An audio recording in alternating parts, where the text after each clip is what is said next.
Namaskar friends. Report of Parliamentary Standing Committee Labour regarding minimum pension on 16/3/2021. The committee desired to know whether there was any proposal to revise the minimum pension under EPS 95 and what will be financial implications of the same. During oral evidence, the secretary deposed on the issue as under. Then there is the issue of Employees Pension Scheme 1995. A minimum pension of Rs 1000 was announced in 2014. Period to that there was no minimum pension at all. The pension which an employee used to get post retirement was on the basis of the 1 year average salary.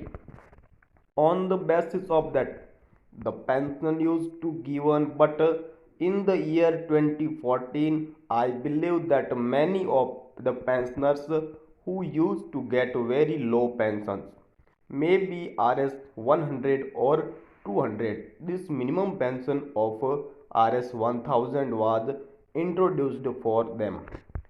Now there is a demand to increase it further to Rs 2000 or to Rs 3000, and today even to increase it further to Rs 9000 has been suggested.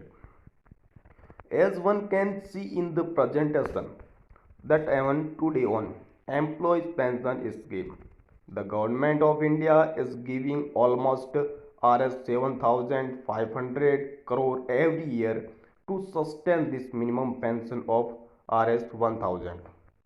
There is a contribution from the government of India to the extent of 1.16% of the entire contribution to sustain this minimum pension of Rs 1000. The problem with the EPS 1995 is that there is no link what the person is saving and what he is going to get by way of pension. Everything goes into a pool account and the pension is given on the basis of what his last salary was. As one can look in the presentation itself, there is this scheme of Pradhan Mantri Shram Yogi Mandan. One can join a Pradhan Mantri Shram Yogi Mandan between the age of 18 and 40. The person has to make contribution, but he has to stay invested till the time he becomes eligible for the pension. That is, at the age of 60, it is not that one can withdraw during that period. While in the EPS 1995, there is no time limit. Anybody can withdraw anytime.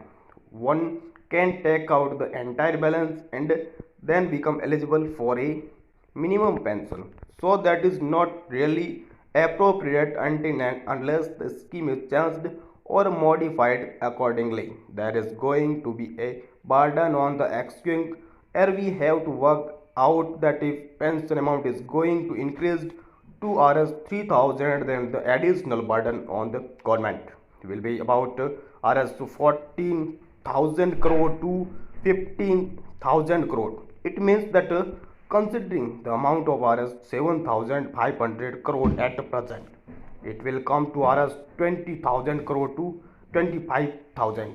Then there is an issue whether pensions should be only for workers or it should be there for all the old age residents of the country. That itself is an issue. Why should only the workers can get it where it is not linked to there?